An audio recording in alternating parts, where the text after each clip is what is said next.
Well, come on in, Facebook. Come on in, come on in, come on in. Come on in, Facebook. Come on in. This is your host, Apostle Dr. Sylvester Paul Brinson III. And this is the Brinson Institute Connection. Come on in, Facebook. Come on in, come on in, come on in, come on in. This is the day that the Lord has made, and we will rejoice and be glad in it. I am so glad, so glad, so glad, so happy to be with you another week. We're thankful for the power and the presence of the Holy Spirit, and we are just grateful for what God is doing in the land, in the midst of the pandemic, in the midst of all the other issues and vicissitudes of life, in the journey of life. We are still here, and we're grateful that God is still in control.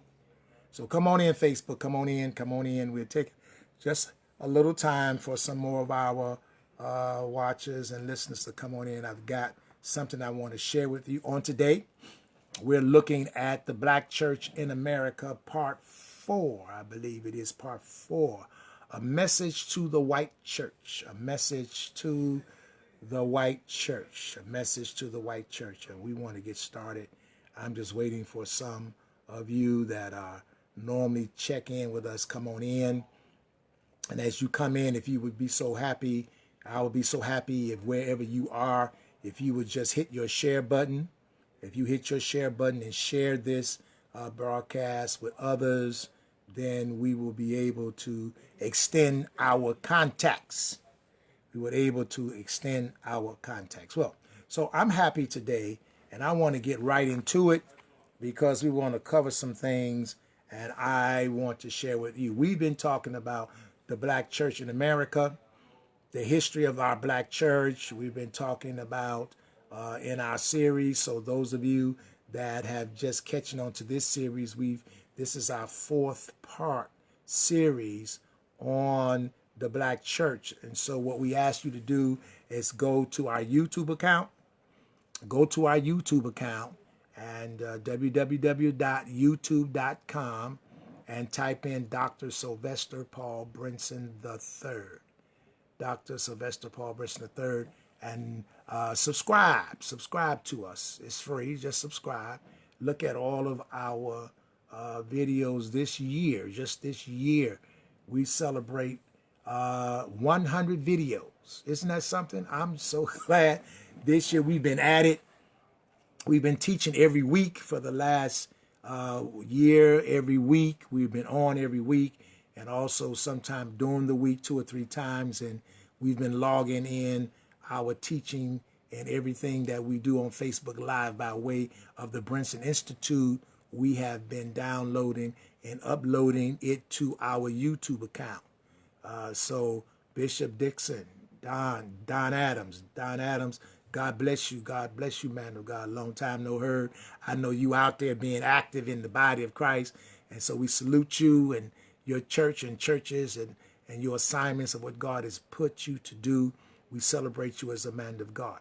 Well, if those of you that are watching us, if you so would carefully and kindly would just hit your share button right where you are, and that will connect us with some of your people. And we want to get started. We've been dealing a series on the Black Church in America, and there's the history of the Black church. There's so much. We shared with you some reading material on where to go to find more history. We dealt with the concepts of where do we go from here. Last week we talked about where did black and white come from, the whole concept of black and white, how it originated in America, around the East Coast, in the colonies, the Maryland and Virginia area of the colonies in the 17th century. And since then, before that, people did not distinguish themselves as black or white.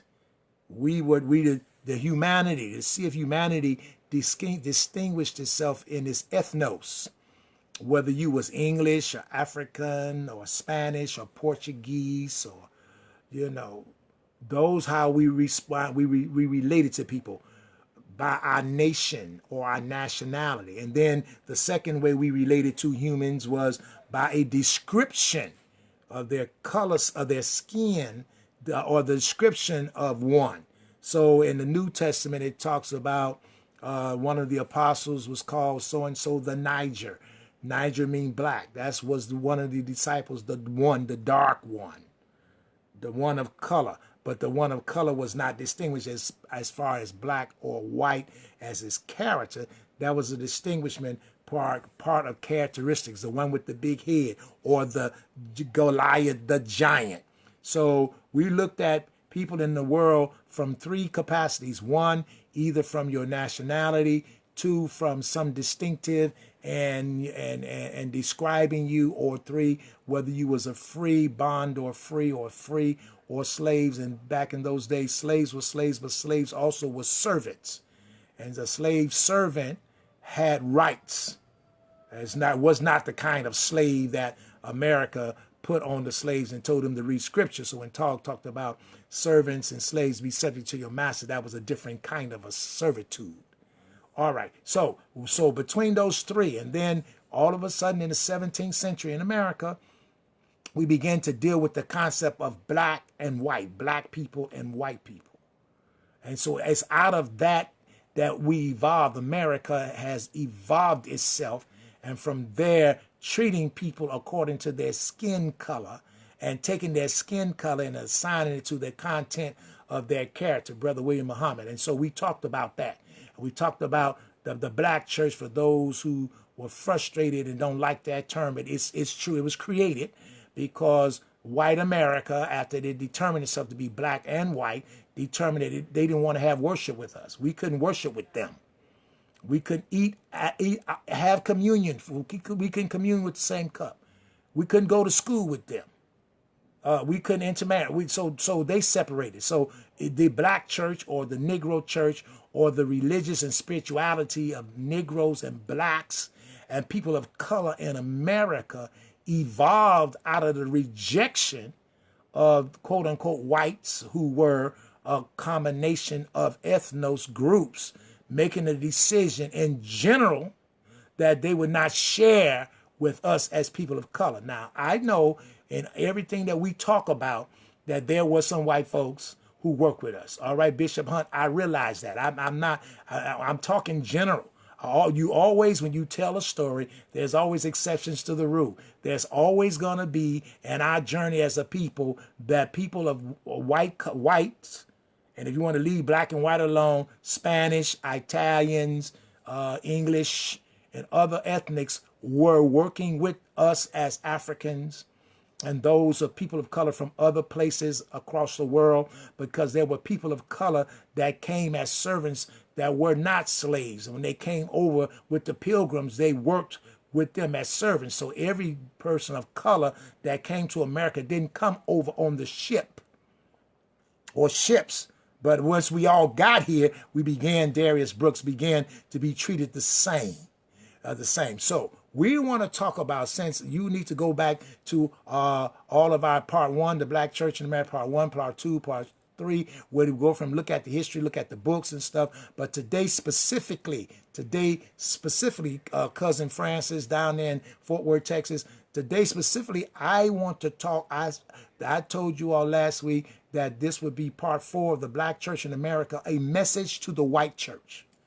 Well, this presentation is a message to my white brothers and sisters. I got a message to you.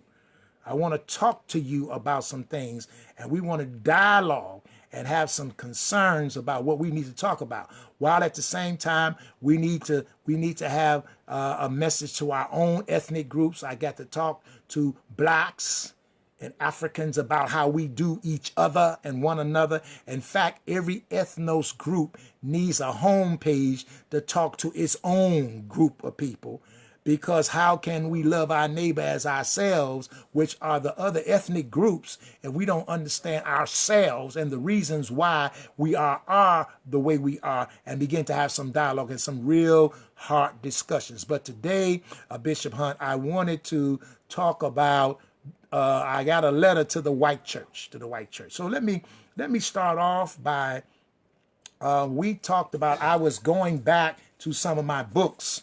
God bless me, I'm 69 years old, so I studied and trained after receiving my AA degree Born and raised here in Chicago, went to the public school system. I lived in the projects, oldest of 14, so I know that whole system, living in the projects and the public housing, taking public transportation, going to high school, went to Lindblom High School, graduated in high school from the class of 1969, worked a little bit, but then went to Kennedy King College, and which was Wilson Junior College at the time, graduated from Kennedy King with a AA degree in sociology, a AA degree, and then I went on to Greenville College in Greenville, Illinois, which was in the southern part of Illinois, a very racist town. It was so racist there, they wouldn't even allow in that area wouldn't even allow blacks to bury in the cemetery. Can you imagine that? Blacks could not bury in the cemetery. In 1971, I went to Greenville College, which is now called Greenville University. It's come a long way. Now they have blacks in a football team, basketball, blacks. But when I was there, 900 and some students. Greenville College, Greenville University was a Free Methodist school. They came out of the Free Methodist denomination. I got a call after I was denied from Wheaton College. I applied to Wheaton College. They accepted me, and then after a while, they decided that they wasn't going to accept me. So I got a call a year later from Greenville College, and I went to Greenville College, a town of 4,800 people. Greenville is off Highway 70, about 45 miles southeast of East St. Louis. So St. Louis, Missouri area, that area, ooh, that was a town. I found a little cafe in the town, 4,800 people, one black family in the town, 970 some students at Greenville College, and 3 were black, and one of them was me. So I already had that experience. Then from there, after doing my years and graduating with a triple major, I majored in sociology. I was a double major. I had a double major in the philosophy of religion. That was a double major, philosophy of religion and sociology. I got a full scholarship to Garrett Evangelical Theological Seminary here in Evanston, Illinois, that shared the campus with Northwestern University down there. We intermingle students, but Garrett Evangelical Theological Seminary, which is a United Methodist school. And within that, got a full scholarship into the program called the Church and the Black Experience. The Church and the Black Experience. Thank you, Brother William Muhammad. You went there from 77 to 81. You was a classmate. I also got there and was elected after the second semester as the president of the Black Seminarians. So I served as president of the Black Seminarians. I also served on the trustees spirituality committee and the trustees committee, and as graduated, I received the Quintine Noti Award for most outstanding student, and from the field education department, most promising student from Garrett Evangelical Theological Seminary, that they gave to the most outstanding senior there. And so I did my work at Garrett Evangelical Theological Seminary, pastored in the United Methodist Church for 8 years, then went to the Assemblies of God, and then from there I went independent, coming out of the Pentecostal Storefront Church, and then transferring over to Richard Daniel Hinton, being my spiritual father at Monument of Faith Evangelistic Church, and being licensed in 72 and ordained in 1975 by him, but grew up in the Pentecostal Storefront Church under Calvary Bible Church on the west side, under late Vera Stevens and the late Dr. William H. Bentley, which was the president of the Black Evangelical Association, which was the Black Caucus of the Evangelicals. All right, just again, and then have been pastoring over for 30-some years and been in ministry all these years and serving. And so I've been participating. I also taught and was assistant to the Dean for Minority Affairs at Trinity College and Trinity Evangelical Theological Seminary in Deerfield, Illinois, which was the Evangelical Free Church, and also assistant to the Dean for Minority Affairs back in those days in the early 70s at North Park, which is now North Park University, which is a part of the Covenant Church. And then I participated in the Reformed Churches of America, hired down to work for a couple of years, two years in the Robert Taylor Home. So I have participated, and I am I have participated in the white churches and the Assemblies of God and the Swedish Covenant Church and Evangelical Free Church and the Reformed Churches of America. I have spent time, I have taught, I have been there, I have served. So I know what I'm talking about. I've not only just been at Evangelical and the United Methodist Church, a member of the Black Caucus, Black Methodist for Church Renewal. So I've been there. Was the organizer and president of the Black Caucus Black Student Association on the campus of Greenville, Illinois, Greenville College when they were ready. So, meeting people, white students who had never saw a black man in their life, never saw black skin, didn't know who we were, was afraid of us. I've been there. But at the same time, I've also shared worship, cried and prayed with my white brothers and sisters, spent time with white families, slept in their beds, ate their food, dialogue with them, preached in some of their churches, sat on workshops and seminars with them, and those who were white, Hispanic, Asian, Korean, Jewish. So I participated. So I think I know what I'm talking about. Plus, I've studied my history. So based upon that, I want to talk to my white brothers and sisters in the white church. I was looking through my file, looking through all of my books, through the program of the Church in the Black Experience. And one of the books I ran across and we reread it, The Black Church in America, edited by Hart Nelson, Reitha Yokley, and Ann Nelson. And this book, I'm showing it to you, it's backwards, but it's out of my library. Look, the page is all raggedy. But this was one of my books in my class. This book was written in 1971. The Black Church in America. We already talked about some books in our last series. I told you to look at C. Eric Lincoln, E. Franklin Frazier, Du Bois, read Dr. Martin Luther King's letter to a Birmingham jail. Get some ideas. There are all kind of books out there. I gave you a list. If you want to call me, I'll give you some more. Write me or check me, email me, and I'll get you more. Go on Amazon.com, read the books, read from Africa to Timbuktu to now, Lee Cummings books, a lot of authors. See, now that we have, the Bible saying in the last days, people shall go to and fro, and knowledge shall be increased. Harriet Jameson, Vince Munden, my brother. Knowledge shall be increased. So in the last days, people shall go to and fro, and knowledge shall be increased. The exegetical, hermeneutical point to that text is that in the last days, there shall be a thirst and a search for knowledge. Because knowledge has been increased, there's a thirst and a search for knowledge. So you just can't hide stuff. You can't hide that. You can't hide stuff now. The Catholic Church and certain churches took stuff and hid it.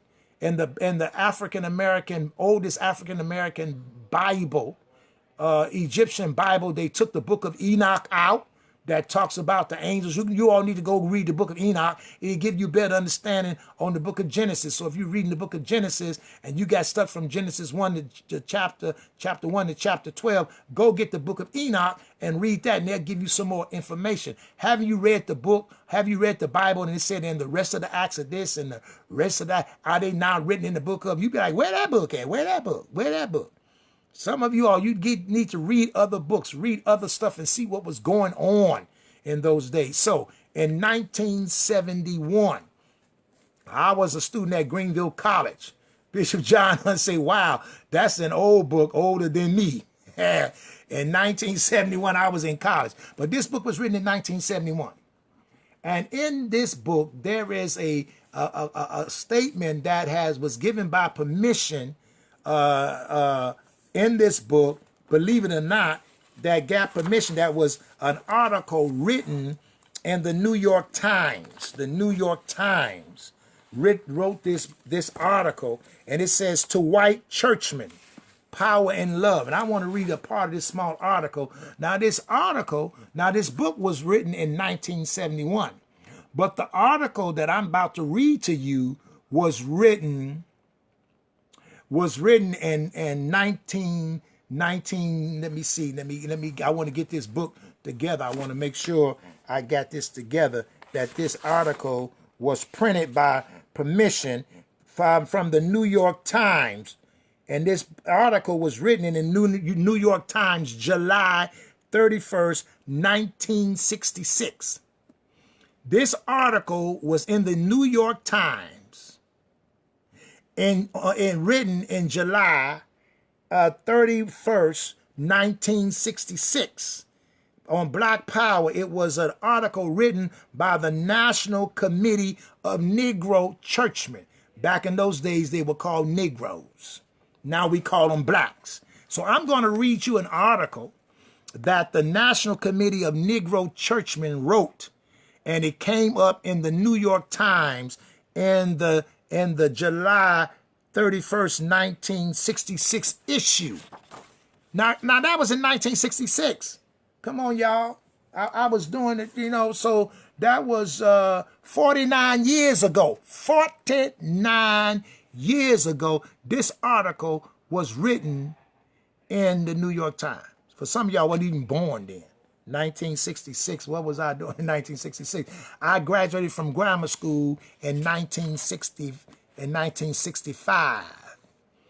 And so in June of 1965, I graduated from grammar school and went to Lindblom High School. So in 1966, I was going into my sophomore year at Lindblom Technical High School, a sophomore in 1966. Two issues was going on. I remember the race riots.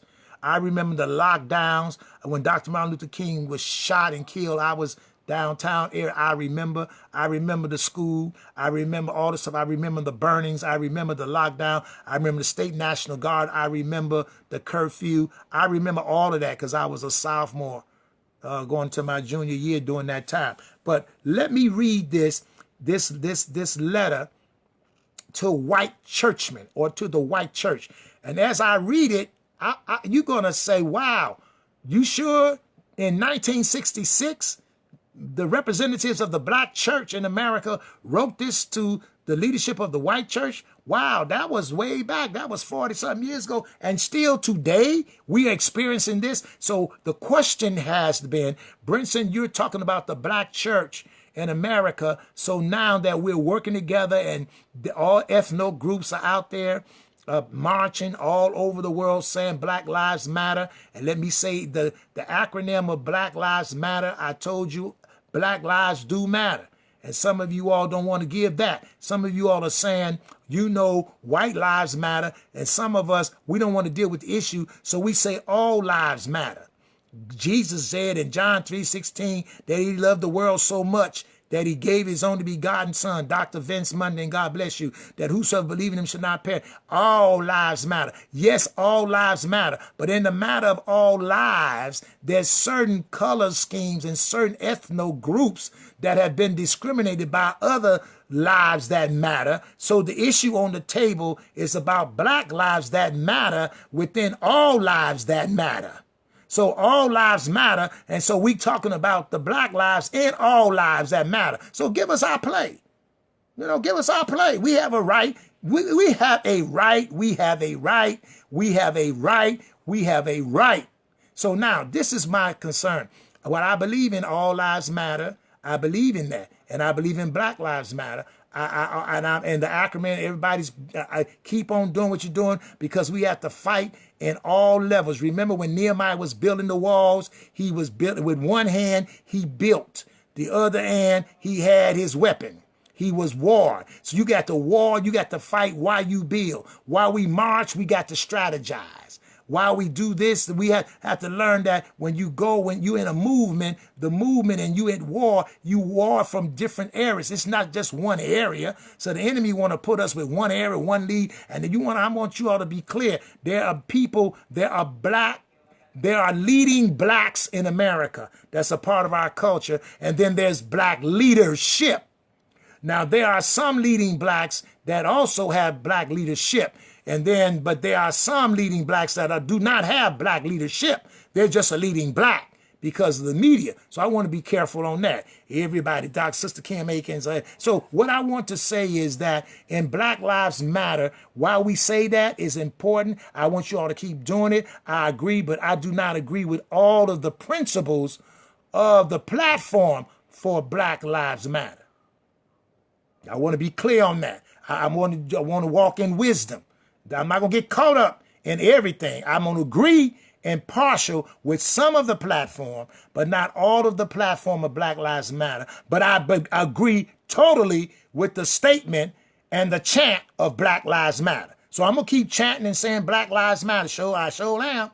But the founding person and the foundation of the movement itself and the basic principles of the movement of what Black Lives Matter stand for, you all need to Google it, read the manifesto and the foundation platform of Black Lives Matter, and then you'll say, I agree in part with some of the principles, but I can't agree 100% with the principles, but I understand the spirit of Black Lives Matter because they do matter. And all lives matter, but right now we're talking about ourselves, okay? So I want to read this to the white church. This is, I told you that we was going to talk about the black church, a letter to the white church. There's a lot of other things I want to say, but I want to read this. And this was written by the National Committee of Negro Churchmen in 1966, and it was in the New York Times. Okay, it says, as black men, who were, and I'm reading, if you have the book, it's on page 319. You that have the book of the Black Church in America, it's on page 319. Okay? As black men, it's just about 2 paragraphs, so I'm just going to read it. As black men who were long ago forced out of the white church to create and to wield black power, we fail to understand the emotional quality of the outcry of some clergy against the use of the term today. That's in 1966. It is not enough to answer that integration, back in those days, is the solution. So back in 66, they said integrate, that's the solution. So they said, okay, that's not enough. For it is precisely the nature of the operation of power under some forms of integration which is being challenged. The Negro Church was created as a result of the refusal to submit to the indignities of a false kind of integration, in which all power was in the hands of white people. A more equal sharing of power is precisely what is required. White church, listen to what they said in 1966. I'm saying it now because some of these churches that are, well, you know, I go to a multiracial church. Yeah, but I just see y'all in the choir. I see y'all here and there. Who's on the board? Who's the assistant pastor? Who's the associate? Who's on the trustee board? Come on now, help me understand that. Okay, well, they're getting there. Okay, this is in 1966 now.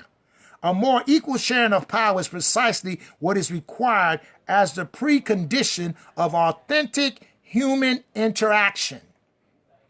We understand the growing demand of Negro and white youth for a more honest kind of integration, one which increases rather than decreases the capacity of the disinherited to participate with power in all of the structures of our common life. Without this capacity to participate with power, to have some organized political and economic strength to really influence people with whom one interacts, integration is not meaningful. For the issue is not one of racial balance, but of honest interracial interaction. For this kind of interaction to take place, all people need power, whether black or white. We regard as sheer hypocrisy or as blind and dangerous illusion the view that opposes love to power. Love should be a controlling element in power. The white church say, brother, I love you, brother. Brother, I love you, brother. Christ loves you, brother. We all to love each other, but you won't let me share power. You give me a little power, but you want to love me, but don't give me no power. But what love opposes is precisely the misuse and abuse of power. Let me say that again. But what love opposes is precisely the misuse and abuse of power, not power itself. So long as white churchmen continue to moralize and misinterpret Christian love, so long will justice continue to be subverted in this land of America. Now, this was written in 1966, and you'll find it in the New York Times of July 31, 1966, on the Black Power, written by the National Committee of Negro Churchmen. This article is in the Black Church in America's book that was written in 1971. All right, so now I just wanted to throw that out there. Now let's get down to the root of what I'm saying now to my white brothers and sisters. To my white brothers and sisters as a leader in the black church, as an apostle and a minister ordained and licensed in the Church of Jesus Christ that believes in the Church of Jesus Christ, go into all the world and preach the gospel to every creature, every ethnos. We are called to preach the gospel to every ethnos, every creature.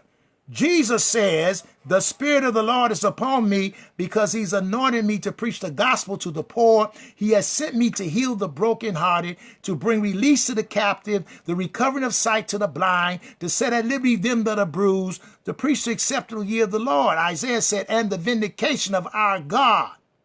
So if Jesus said that, in greater work shall we do, since he goes to the Father and he says to the church, his commission is going to all the world to preach the gospel, and the gospel must be effective and efficient, then the question comes to me, why is not the gospel efficient in certain communities, in certain ethno groups that have been determined and lumped under black versus white?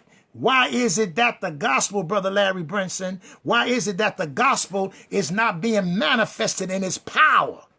Where is the gospel in its power in our cities of America? Where is the gospel in its power? God told the church to preach the gospel to every creature, every ethnos group. And then he told them to start in Jerusalem first, where you live, Jerusalem, then Judea, then Samaria, then the othermost parts of the earth.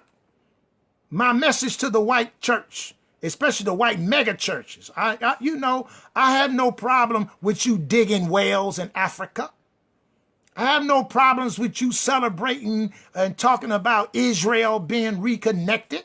That's the other parts of the world. What is happening in Jerusalem? My white brothers and my white sisters sitting up here, some of you mega churches got $15 and $20 million in your mission fund, talking about missions to Africa and the black community and the Hispanic community and the brown communities and the communities of your cities that you sit in, you don't even serve.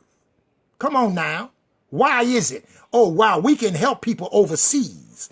We can we'll give money into the community, but we're not coming down there. Well, put your money there. Where's the programs?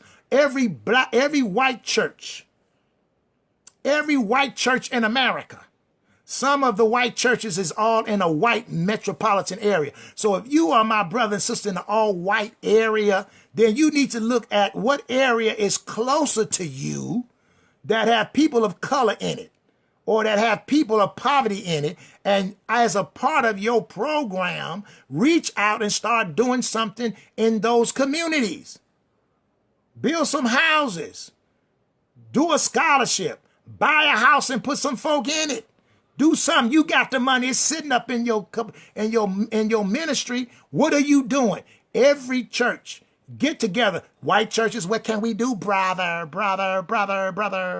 Well, then, some of you white churches partner with a black church, partner with a Hispanic church, partner with an Asian church. It's something strange about the races.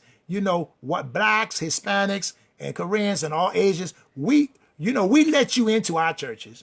You can come into a black church. We put you in the choir. We put you on the board. But you can come in there and do certain things. You ain't nobody. But we can't come in your churches. So how many white churches out there got black board members? How many black churches out there got teachers and elders and ministers teaching and supervising over the people? There are some. There are some. Let me say there are some. Kudos. Kudos. I am grateful. I am celebrating that you doing that. But in the long haul, the overview of America, it don't happen. Racism in America has been produced, kept alive by the white church. The white church in general. Well, not my church, brother. I said that your church is one church. I'm talking about the white church in America. Now, some of you all don't believe me. Go back and get 1999. Some of y'all need to go read my brother's book over and remember he wrote that book in California. One of the largest black preachers in California. Oh, yeah. Oh, yeah. Yeah, his son is pastoring now. You know, he wrote a book about racism in America. You need to go read that book. Read the book. You read, go read, get the book. Get the book. Get the book. So they are, and let me say, during the King era, during the marches, there were white ministers, white pastors, white leaders, Jewish communities. Cheney was white. Some of the white students died with some of our black students. Some of the white students got sprayed with water hose. There's always been whites and Jews and others that have always been in the struggle for our freedom and our issues. I celebrate that. I know that. I'm not talking about that. I'm talking about the institutional systems of white America. The institutional systems. Racism is both covert and overt. Overt is boo in your face. Covert is under the table. Well, then we're going to talk about, well, you know, black folk are racist too. No, black folk cannot be racist. Black folk can be prejudiced, but not racist. Thank you, Dr. Vince. You know, you following me. It dismissed me. But Dr. Frederick K. Price. Race, Religion, and Racism. Race, Religion, and Racism. Get the book. Thank you, Dr. Vince Monday, because I had him in the back of my mind. I could see his face, but I couldn't think of it. When you start getting old like me, thank you, Dr. Frederick K. Price. Get his book on race, religion, and racism. Well, now, not Dr. Price. He's going to talk about it. He exposes it. I'm talking to my white brothers and sisters. Well, there are black people killing black. We know that. We gonna deal with that too, but right now this subject is for white America. What must we do? So we need to begin to talk realistically. But I want to say that I do understand that there has always been parts of white America and parts of the white church that have listened. They have open dialogue. I told you I served in them. So I know that. I'm not. So you that don't get defensive. Just deal with the issue. Racism is in America. And we've been victimized for 401 years in the systems, in the economic systems. Now, this is what I'm concerned about, because in the white churches, unlike the black, in the white churches, some of you pastors, people sit in your congregation, the president of corporations, millionaires and billionaires, they go to church. Trump had the nerve enough. He had the nerve enough to go get a Bible and stand in front of the church and hold it up. After all he been running his mouth about and talking about in his policies, he gonna get the Bible, hold it up, stand in front of the church. The white church been doing the same thing. The white church, the lie of the white church is that that society and the situation is so bad once they took prayer out of school. That is a lie. They didn't take prayer out of school. They said that there's not going to be one religion legislating. To take prayer out of school, we need to put prayer back in school and the Bible's back in school, and then our country. That's so foolish. That's a lie. Evangelicals and others, that's a lie. And so Trump carries a lie. He stands in front of a church with a Bible, the same Bible that we, the white church, used to lie to us and to oppress us. While the white church was going to church on Sunday, they were hanging us from the trees Sunday night, Monday, Tuesday, Wednesday, Thursday, Friday, Saturday. The white folks in the South and in the North, Jim Crow was running while they were sitting in church. While they were sitting in church, we had to ride the back of the bus. While they were sitting in church singing hymns with the Bible, while the Bible was in schools, we couldn't go to schools with them where the Bible was. Come on now. Come on now. Come on now. We couldn't go to the university. I was there with Reverend Jackson and some of the protests when some of the black students got off the bus and had to go through a line of white folk calling us nigger, nigger, nigger. I could feel the demonic presence. I know I've been on the front line. I've been in the marches. And these same folk will go to church on Sunday and sing, nearer, my God, to thee. Near, standing on the promises of Christ, my Lord. Oh, I know all y'all hymns. I sang them. We had to learn your church in our church. We couldn't go to the same bathroom. We couldn't drink off the same water fountain. Now, a lot of our millennials and stuff, they don't know that. We have to fight in our college and university for black history to be taught in our schools. So some of black folk don't even know its history. So when I listen to millennials and others and baby boom, when I listen to other people and they talk all negative, I just say, wow, wow, wow. You was miseducated. Miseducation of the Negro. That's a book. You was miseducated because if you really got down and did your research and now that Google is there and knowledge, Sabrina Smith and others, Stravette Temple, if you all get out there and start reading and your history, you'll say, you mean after all of that, we made it? Yeah, been through the storm and rain, but I made it. Thank God for the black church, our spirituality. Not only the black church spirituality, even among blacks who were not all Christians, we had blacks in black spirituality. We had black Muslims. We had the Moorish Science of America.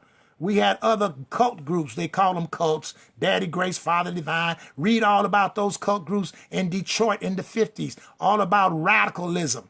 Black radicalism and black power. There are books out there, Black Religion and Black Radicalism by Gaylord Wilmore. Other books out there. Go back and read. Go back and do the history. Read your history. You'll understand. But now, that's another lesson. I'm talking to the white church now. I need you all to start reading. You know what I need some of you all white churches to do? Bring some of the black churches together in dialogue.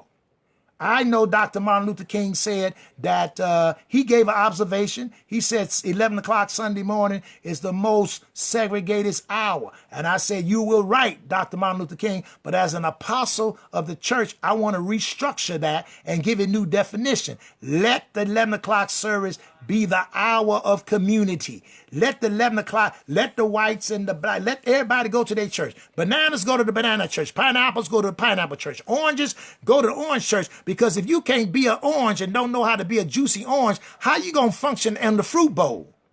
We got to have a place where we, as ethnic groups that God made us and gave us our cultures, we've got to have a chance to celebrate our cultures. Isn't it be frustrated? You say, well, you know what, Brinson? I got a taste for some Mediterranean, some Eastern food, and you go up to the Eastern restaurant and they give you some Harold's chicken. Talking about we trying to integrate. No, you all, come on now. When you go out to the restaurants, sometimes there's certain cultural tastes you want to go for the culture. You want to serve a certain kind of food. You go to certain restaurants or you go to certain stores because you want a certain dress or you want a certain kind of purse or a certain kind of cultural thing that represents a given culture. When you walk into that store, you want that store to be uniquely representative of the culture you're going to look for. If I'm looking for a kimono and I want to go to the Koreans because I know the Koreans, they make kimonos. That's that nice silk robe. So if I drive all the way out to the Korean community and go to the Korean store or Chinatown and I can't find no kimonos and everywhere in the store is an English suit, I'm frustrated. I want a kimono. So I know where to go. So we got to be able to have places where all ethnic groups can go and call it family. I learned what it means to be an African American. Then there are different levels of African Americans. They're all Koreans, all black ain't the same. We had different levels, different tastes, different belief systems. We have to come together and dialogue among our own ethnicity. And as we do that, then Monday through Saturday, we can participate in interreaction, integration, interrelationship. White folk need to go talk to white folk. And white folk that believe in us, that love us, need to hold the other white folk accountable. Huh? Then we need to get together. So when you get together and hold each other accountable for your sins, We hold each other accountable for our sins. Then we get together after and confess our sins to love thy neighbor as thyself. But if you don't know thyself and don't know how the Holy Spirit is dealing with you and yourself in your culture, in your communities, in your world, how can you love me when you hate your brother because you don't love me because you hate yourself? So you got to understand how yourself participates in the totality of humanity, and then how selves like you participate. So we do need a place where we can come, segregate ourselves to get ourselves together only for a time so we can go back and integrate and relate and be a part of the total community. That's what we need to do. Letter to the white church. What else do we need to do, Brinson? We need to do that. I put it together. So we must come to an agreement. We must come to an agreement that we can come and sit down and come, let us reason together. Black church, white church, blacks and whites reason together. I'm not going to come, if I'm a black person, I'm not going to come and play like I like you and I got to be like you. No, I'm going to be me. And then you can be you and we're going to talk about it. We're going to share. And you should be able to say what you want to say without me being offended. And you should hear what I got to say. And then how do we work this out? How do we do? So that's what we need to. One, that's one thing. So we need to start having listening times. We don't need no more studies. Don't put no money in studies. You got some white church, y'all got some budgets. Bring some people in. Well, social media. Stop, no, I want flesh and blood. When this pandemic is over, whatever, bring them in. Okay, do the flesh, do Zoom, whatever, but start dialoguing in your churches. You know what thing that frustrates me? This pandemic is going on and Black Lives Matter, they are marching. I told you that 400 years of slavery is over. The prophetic, God told Abraham, I'm going to take your people in the land, they're going to be for 400 years and then I'm going to bring them out. So if we deal with prophetic, the prophecy continues for ages. What was, what is to come. So the children of Israel was brought up 400 years. Okay. Then 400 years, some other people were brought out. Now, the slavery in America, 400 years is over. God said it's over now. Black, hear me, Black America. Blacks in America, we are free. Whom the Son set free is free indeed. We are free. Now, once we got free, we left Egypt. But guess what we messed up at? When we got across the Red Sea, Moses goes up into the mountain to get some laws on how to deal with us domestically, because now that we free, we got to know how to treat each other. That's our issue. So while Moses is up there getting the prophets, the religious groups, the spiritualist groups, the prophetess Miriam and prophet Aaron, the people said, we want some. So they made a golden calf. And they started doing all kind of stuff. Some of this Black Lives Matter platform is part of that stuff that they was doing. That's why I don't agree with all of it. Y'all better go back and look at the biblical text. Moses come down from the mountain. He crashes that and God kills some more. Some more black folk gonna die. Moses go back up into the mountain. And what did God say? Thou shalt not kill. Bam. Thou shalt not steal. Bam. Thou shalt not bear false witness. Bam. Honor that mother and my father. Bam. Thou shalt not have no other gods before me. Bam. God, look, black people in America, our issue is spiritual. There is a law and a spiritual, a moral, an ethical, spiritual law that we are now free, that God wants us to hold so that domestically we stop killing each other, killing our babies, shooting each other in the street because you won't sit and get the laws. You want to play with the golden calf. Now, I said what I had said, and now let me get back to my white folks, because so you leave us alone. You can help us maybe, give us some funding, because some of us know how to talk to each other. So help us out. Now, what we got to do? I need you. I need the white church. I need the white church to repent in general. I need the white seminaries, the Bible colleges, the teaching mechanisms of the Bible to repent. I could care less about putting the Bible back in school. I don't care about none of that. You know what I care about? Who interprets the Bible that's put in the school. Trump held the Bible up, but do he live what's inside of it? You be the judge. You can put a Bible in the school all you want to, but if you don't read it, interpret it, and get a revelation, that ain't gonna change the society. Because they took prayer out of school, what? 1, 2, 3 minutes of silence? If you put prayer back in the school, given the culture, that means all religious groups is equal in their prayers. So you're going to expose my child to a 3-minute time of silence where everybody around them, based upon their own religious preference, can pray. That's releasing all kind of spirits. We don't need no prayer back in the schools. We need you to teach and train your children. We need you to get yourself in church. We need to go back to the church community, have church, get on the line, teach and train your children how to pray. In fact, for the black community, they didn't take prayer out of school. We was praying to get to school safe. We was praying to pass our tests. We was praying for 315 and nobody beat us up. We was praying that we could have an apple. We prayed that we could have some lunch. We prayed that we could have some clothes. They ain't never took no prayer out of school for black people. You better get that right. I know that's right. So, you know, they put the Bible back in school. Well, who gonna teach it? Guess what? Didn't the Gideons put a Bible in the hotels? Huh? In some of these hotels, there's a Bible, and you go in the hotel and open up the drawer. Is there a Bible there? Who reads the Bible in the hotels? Y'all know what y'all be doing up in them hotels. Hey, hey, hey, and the Bible is in the drawer. So what do that mean? You got to open it. And some of you read it and don't even understand it. So it ain't about Trump holding the Bible in front of the church. That's religious. It's about a heart change. So what I need you, the white church, to do, I need you to repent for lying. For lying on the scriptures. For how Ham was black and y'all cursed, and how you use the Bible. The Western church used the Bible to lie, to misrepresent, and also use your media. So when you see Moses, you see Charleston Heston. Moses didn't look like Charleston Heston. And when black folk go to religious stuff, they see all kind of religious artifacts and colors of John and all other in their frame. They don't see no black people, no black women, no black folk. If you look at the Bible for real, the Bible was about people of color. Hebrews were people of color. Come on now. So you all got to stop lying. You've been lying to us in our seminaries and our Bible schools, and so you got to retell and reinterpret the biblical narrative. The biblical narrative. You got to reflect truth. There has to be a dialogue. But that main thing, you got to retell the story.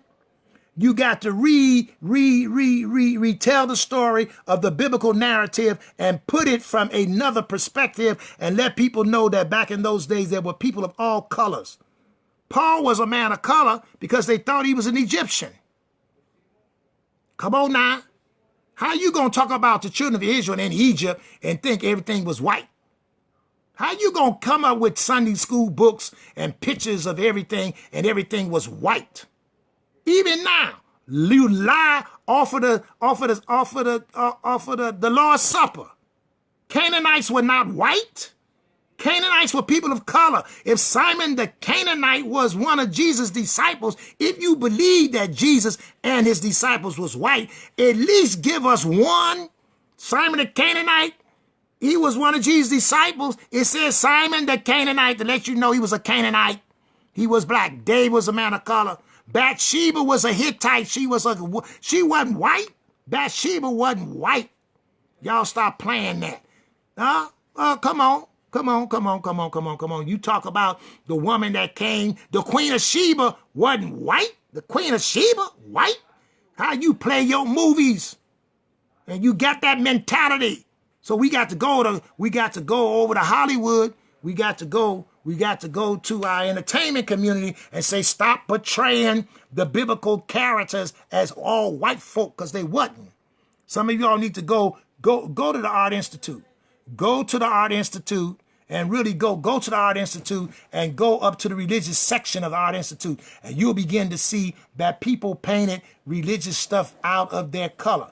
Michelangelo, white. He had his cousin, white, to sit and wrote and did the portrait of Jesus. That is Michelangelo's cousin. And even in our black church, you got the picture hanging on the wall. Jesus didn't look like that. Come on now. Come on now, y'all ain't right. Y'all ain't right. So you need to start acting right. White church, the first thing you need to do is get your exegesis, your hermeneutics, and your homiletic, your preaching style. Because most of y'all, a lot of you all, you do expository preaching. So you preach, you give your input and stuff, and so you leave out. And you know what really frustrates me, I'm really heard about this, is that during this pandemic and Black Lives Matter, I've watched Daystar, I've watched TBN, the Word Network. I've watched these white leaders that our black folks sit there. They got the nerve enough, even right now, Daystar is running a telethon to raise money for Israel. But Daystar ain't never had a telethon to raise no money for the inner city of America. Some of the leaders on some of these shows are digging wells in Africa, but they won't come into the city and build a building for the homeless. What's that? What's all that? What's about that, white church? You got money, put your money in. Your members, they drive in Chicago on early in the morning. White folk get on the L's and the trains and they drive into Chicago from all these suburbs. Take all the money, make the money, get on the train in the evening and drive back to their wealthy communities. You could come through the Dan Ryan 57th. You can come through the city. You can fly into O'Hare Airport and stay at the Rosemont out there talking about you was in Chicago. You lied. You wasn't in Chicago. You out in the suburbs. You come into Chicago, fly in O'Hare, and have your conferences right out there at O'Hare. You ain't came downtown. You ain't been on the west side. You don't know what Inglewood is. You ain't been on the north side. You playing games. Benny Hinn. I'm calling that. Now, Benny Hinn, what is you doing, Benny? Black folk come here. Next time you have a crusade, have it in the inner city where a lot of black folks are. You used to do that. That's how they ran you out of Orlando, because there's too many black people coming to your church. So you ran. They ran you out. So get back into the black community. You know, come on. Now and then. There are other churches that's doing that, but there's some. Joyce Meyer. You talking about women. Bring your stuff. Come in Chicago. Don't go down to the pavilion down on Halsted, then downtown. Don't stay way out there in Rosemont talking about we in Chicago. Some of y'all talking about you in Chicago, you all out there in Joliet, you out there in the suburbs trying to talk about that's lying. You ain't in no Chicago. You out there where you can be safe. Come into the cities.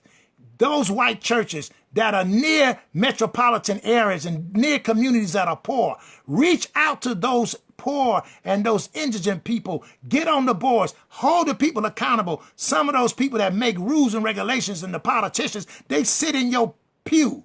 They go to church on Sunday morning, and your pulpit don't preach the gospel to every creature. It preaches a gospel, a westernized version, but it don't deal with holding them accountable.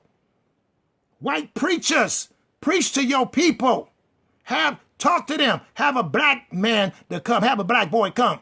Since y'all like to do this little stuff and bring monkeys and cows and stuff in the church and have circus and have backgrounds, bring a black teenager in the pulpit and sit him down and tell him, what do you do when the police stop you?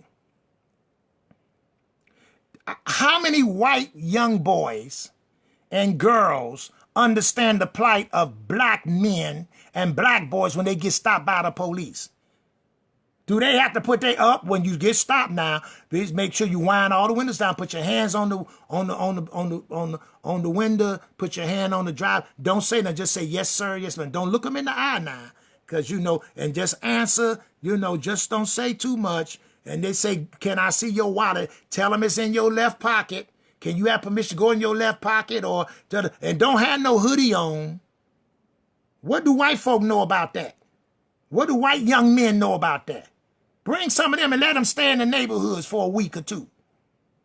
Some of them have been doing that. Come on, Farwell. Farwell, Liberty Temple. You remember Liberty Temple? You said it was against the law of Liberty Temple University for there to be interracial dating.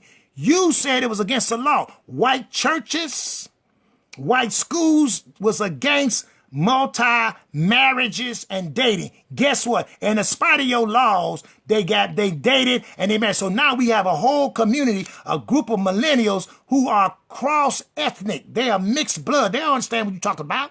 God is using their voice all over America. Blacks, whites, Hispanics, Asians walking together because the time has come. So as they walk together, they got to go back home. So there's a generation. The baby boomers, we the baby boomers. Our parents and the parents of them parents, those racist folk, is still iniquity in the bloodline. Now there's a new generation that's calling us out. So are we going to sit and we going to listen? Because he said your young men shall see visions, your old men shall dream dreams. God works generationally, intergenerational. He never satisfies nothing in one generation. Read your Old Testament. Anytime God's deal with a nation or group of people, he relates to them intergenerationally. 30 years, 40 years, 50 years. The children of Israel didn't get to the promised land to the second generation. After the first generation of 21 and over that left, it didn't go in. It took a second generation. So we have to do this. Intergenerationally, we got to communicate with each other. Intergenerationally, we got to talk back and forth. White church, you got to talk to the black church. You can't be afraid of us because we ain't afraid of you. We'll let you talk to us all the time. There ain't been no problem. You got to bring us on. Well, but Branson, you know, Branson is too rough. Branson, no, we need some people that can be prophetic and say it like it say. Now, you want to get these black people that pamper you and all that stuff. That's you've been doing that too long. You've heard me read this manifesto that was written in 1966. The same thing goes today, 39 years later, 49 years later, we got the same problem. For 401 years, God has released us. And so as I close, my time is up. My message to my white brothers and sisters, number one, listen intently. We're coming to the table to love us with equal power. We got to have some power. You got some money? Well, then support the black stations. They know how to get through their people. Get some power. We have to have some. Well, we're going to do more than just play your organ, beat your drum, sing in your choir, help you shout, help you look good because you multiracial. We have a multi-ethnic church. And you know what? Not to be funny, you know, sometimes I go to the multi-ethnic church. So we're an integrated church. But when I go in, the sound is black. How you going to be an integrated church and you sound black? If I close my eyes, I think I'm in a black church because the blacks is all playing your music. The blacks and Hispanics and those who know how to get down are people of color. So the people of color play me. Well, no, do you know there are some white folk now? I have to give it to y'all. There's some white folk that know how to do it, but a lot of white folks, you know, you stole our music. Elvis Presley said he went to the black church and learned how to do what he do. Some of y'all stole Little Richard's hip-hops. You know, some of y'all stole our music and our jazz and our spirituals. Some of y'all have to say that some of your music, the blues and all that, you have to say that the music and the music genre and the beats, that has a lot of Africanisms and other cultures, information is in there. It ain't just all white, so I don't even know what's pure white because there's nothing pure white, no way. It's all of us are mixed in. I've got white in my blood. I have white in my blood. Do you understand? Some of y'all need to go back and watch Bill Gates. He start tracing go start doing your tree. Some of you whites gonna find out you got blacks in your blood. You got Asian in your blood. Black folks, we got everything in our blood. We ain't surprised. Surprise, Branson. Guess what? You got a Chinese in your blood. I got chink eyes. Well, guess what? I'm full-blooded American. My great-grandmother on my mother's side was a full-blooded Cherokee. Do you understand what I'm saying? My family come out of Texas. They remember the Alamo. Waco, Texas. San Antonio, Fort Worth, Texas. Dallas, Texas. My daddy come out of Georgia. Augusta, Georgia. Kentucky, South Carolina, North Carolina, slaves going through being free. My great-great-grandfather on my daddy's side, his leg was cut off because he was fighting in the Confederate Army in the Civil War. His master, he was on a plantation, but he was a good cook on the plantation, and his master was a Confederate. And his master took him as a young man and sent him, because he was a good cook in his plantation, to the Confederate line to cook the food for the Confederate soldiers. He was cooking for Confederate soldiers who was fighting against slavery. And they threw a mortar come over when he went out to get some water. They threw a mortar, and the mortar chopped off his leg while he was cooking. And when the war was over, he had to fight to get a pension. So we got stories. Come on now, we got stories. Black African Americans from the South. Some of y'all, we got out of there from the Great Migration and come up here in the North. But in the North, they were discriminating. In the South, they still discriminate. History, racism is systemic. It's institutional. It's about matters of the heart. So we begin to preach the real gospel and get hearts and lives changed. Then we're going to see some changes in our world. And I'm excited because God is doing it. He's using people, all ages, all groups. Can't you see it? All nationalities. Can't you see it? It says every knee shall bow, every tongue shall confess. On that day, every nation, every creed, and every color is going to stand before the judgment seat. Every nation, when we all get to heaven, when that day comes, when the saints get up, we talk about the saints. Oh, it ain't going to be no white heaven, no black heaven, no ghetto heaven. Come on now. Come on now. Come on now. Come on. So white church, white church, white church. If you can start, Bo Brinson, just give us something simple. Well, you know what? The first thing you need to do is go back and reinterpret the scriptures. Let's revisit how you teach, what you teach. Let's take a look at our Bible. Get our atlas out. Don't just give us a Bible with a little map that's a tip part of Africa. Let's talk about Africa. Let's talk about the continent. Let's talk about when we talk about the Amalekites and the Syrians, and then the Babylonians and the Persians. Let's talk about it. Let's go. In fact, let's go all the way back to the nations, the 12 nations, the table of nations. Go back to Genesis 10. Go back to Genesis 10 and start telling the story right. Go put Enoch back in the Bible, because when you put Enoch back in the Bible, you're going to find out that Noah was albino. That's a correction, because in one of my shows, I kept saying, I think it was in number 2, Black Church in America, I kept saying that Enoch was an albino. That's incorrect. That was my bad. It was not Enoch that was albino. According to Enoch, Noah was an albino. Noah was an albino. So if Noah was an albino, that'll tell you a lot of stuff. Read, study, read, study, read, study, read, study. If you do that, white church, tell the truth. Just don't preach from your angle. Preach real. What is pain? Truth, righteousness, and justice, social justice. Preach some social justice sermons. Challenge some of your people, how they think. Oh, all right. So we thank God for this time. Time is up. That was my message to the white church. My message to the white church is, while members of the white church have been actively involved in our struggle, supported NAACP, have been around, I thank you. I think the members of the white church was there with the Underground Railroad. How you think we got up north? There were some whites who were able to put their stuff on the line and hide some of our people to get us up north. So there's always been whites or white folk, according to the 17th century, or Italians or Englishmen or others that have been there for us and helped us and worked with us and sacrificed with us and died with us.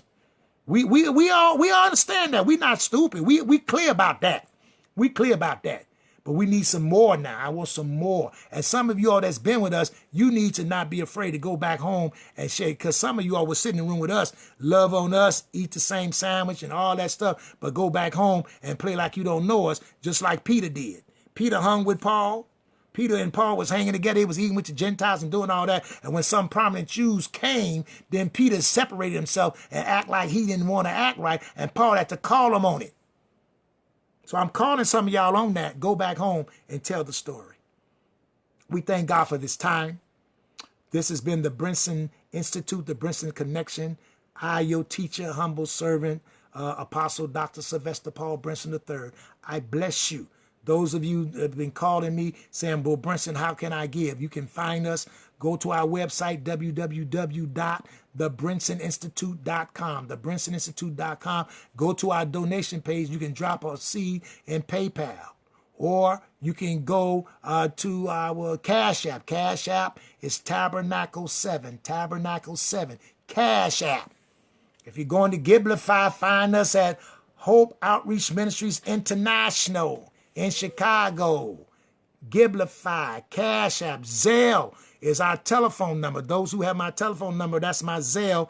Hope Outreach Ministries, 773-616-1951, 773-616-1951. That's our Zelle. Cash App, Tabernacle 7. PayPal, www.thebrinsoninstitute.com. Look forward to continue to share with you. Those that missed this time can pick us back up. Look at all of our series. Go to YouTube and type in Dr. Sylvester Paul Brinson III. Join us on YouTube. Subscribe, and you can get the Black Church in America, Part 1, Part 2, Part 3, and in about an hour, Part 4 will be on YouTube. Until next time, may God keep you. May the presence of God protect you. May he keep you as the apple of his eye. Whether you black or white or Hispanic or Korean, all of us are precious in his sight. We need to hold each other accountable. We need to love ourselves and learn how to love ourselves so we can love others, because God came for a nation of people, but he created us different culturally. So we need to celebrate our cultures, celebrate our ethnicities, our ethnicities, our ethos, and who we are and where we're about, and understand who we are to be better people, but yet at the same time be able to dialogue and discuss and share with other ethnic groups as well. There's not one ethnic group that's in charge. God made all of us one family. If you need an eyeball, whether that person was black, white, or Hispanic, that eyeball will see if you put it in your eye. You need a liver. That liver will work regardless of where it came out of. So we need to act like that and be like that, because we're all one in God, but we're many in varied nations and cultures and people. So it's time to preach an unadulterated word of God and an uncultural. The Bible cannot be culturally modified. No, we don't want no Bible that's culturally modified. Well, the Bible stands against the culture. So we don't want to preach any culture modified versions of the biblical narrative, and we don't want to have it unadulterated and tainted and changed through the lens of people to keep down a people. So as we go forward, I say to my brothers and sisters, to the white church, welcome to the family. We are in the family together. So let's do right by each other. Let's preach the gospel and let's follow up. Until next time, God bless you, and go with God and peace.